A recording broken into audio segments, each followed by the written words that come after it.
German MP-40 submachine guns froze after 3 rounds. MG-34 machine guns had to be urinated on to thaw the bolts.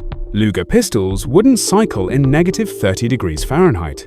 Meanwhile, Soviet PPH 41 seconds fired 71-round drums without jamming at -40 degrees Fahrenheit. Winter didn't just favor one side, it disarmed the other. This is every weapon that failed when temperature became the enemy. MG-34 machine gun. The MG-34 was engineered as a universal machine gun, capable of precision fire and rapid rate of operation. In temperate climates, it performed admirably, but winter exposed its mechanical vulnerability. Tight tolerances and reliance on lubricated moving parts caused the weapon to seize when oil thickened or froze. On the Eastern Front, crews were forced to strip lubrication entirely, increasing wear and reducing reliability. In sustained cold, the MG-34 jammed frequently, forcing German units to fall back on simpler designs. The weapon's failure demonstrated that engineering excellence without environmental resilience could become a liability. It directly influenced Germany's shift toward more tolerant designs better suited to frozen battlefields. Gewehr 41 rifle. The Gewehr 41 was introduced as Germany's early attempt at a semi-automatic infantry rifle. Its complex gas trap system was sensitive even under ideal conditions. Winter magnified its flaws. Snow, ice, and carbon buildup quickly disabled the mechanism, while frozen residues prevented cycling. In sub-zero combat, soldiers frequently abandoned the rifle in favor of bolt-action weapons that could still fire with minimal maintenance. The Gewehr 41's poor winter performance limited its battlefield presence and reinforced the reality that complexity could be disastrous when exposed to sustained cold. PPD-40 submachine gun. The PPD-40 represented an early Soviet submachine gun design, emphasizing high rate of fire over mechanical simplicity.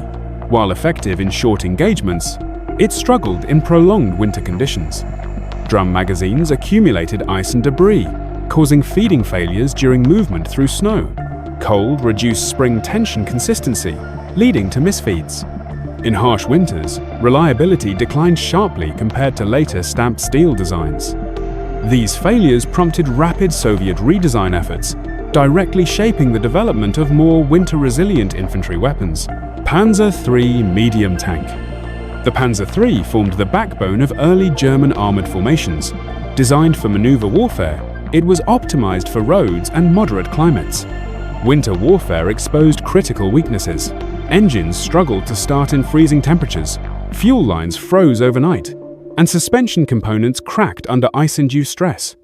Tracks clogged with snow, immobilizing vehicles before contact with the enemy. Entire armored units were rendered combat ineffective without enemy fire. The Panzer III's failure illustrated that mobility doctrines collapse when climate is ignored. Panther tank. The Panther was introduced as a response to battlefield threats, emphasizing firepower and armor. However, its complexity made it vulnerable to cold. Winter conditions intensified engine fires, transmission failures, and frozen steering systems. Crews often spent more time repairing immobilized vehicles than fighting. In snow-covered terrain, recovery vehicles could not reach disabled Panthers, leading to abandonment.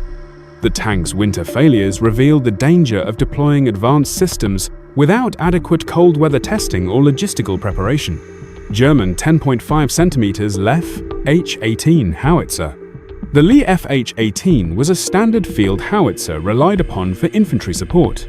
While ballistically reliable, its operation suffered in winter. Hydraulic recoil systems stiffened in extreme cold, altering firing behavior and reducing accuracy. Traversing mechanisms froze, slowing response times. Ammunition handling became hazardous as frozen propellant charges behaved unpredictably.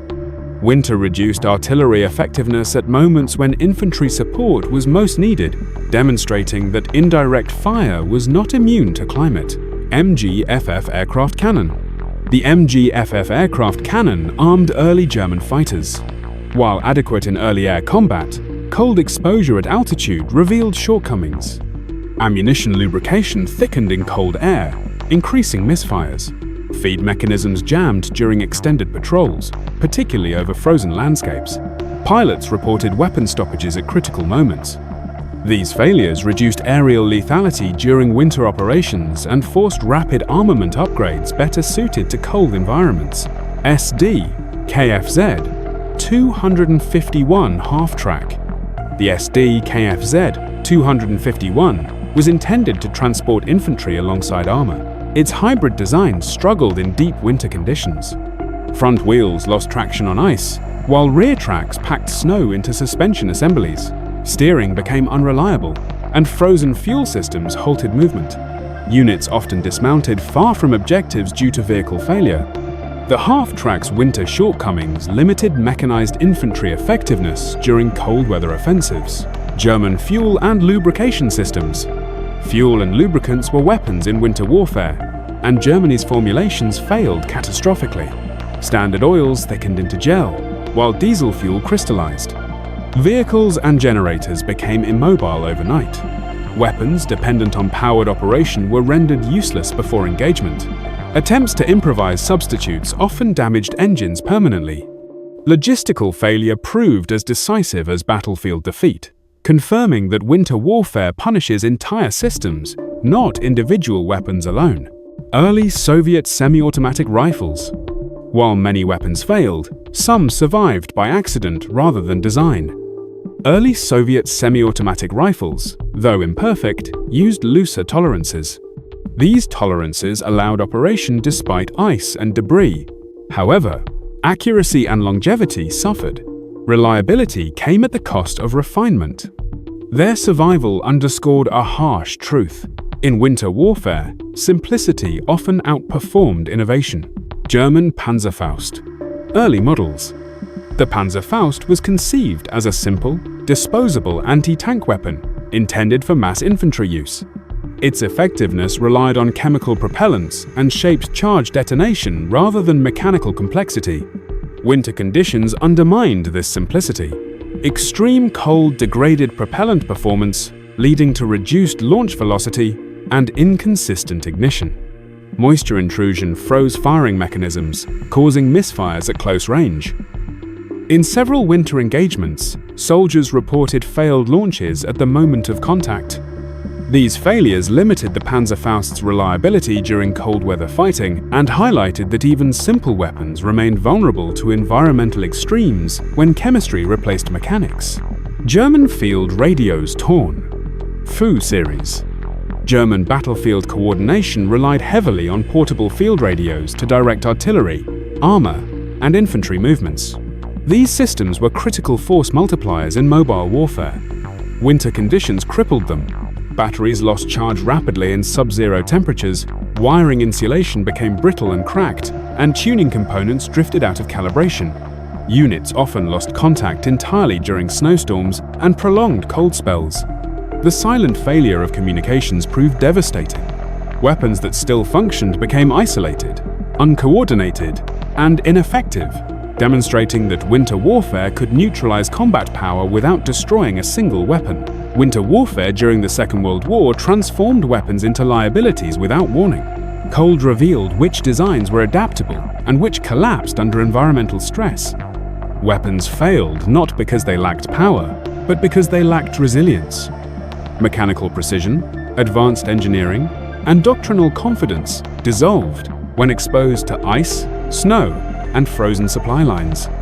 Across battlefields, armies learned that climate could neutralize technology more effectively than enemy fire. Success required adaptation, not superiority. In the frozen theaters of the Second World War, winter did not merely challenge weapons, it judged them, and many failed before they ever fired a shot.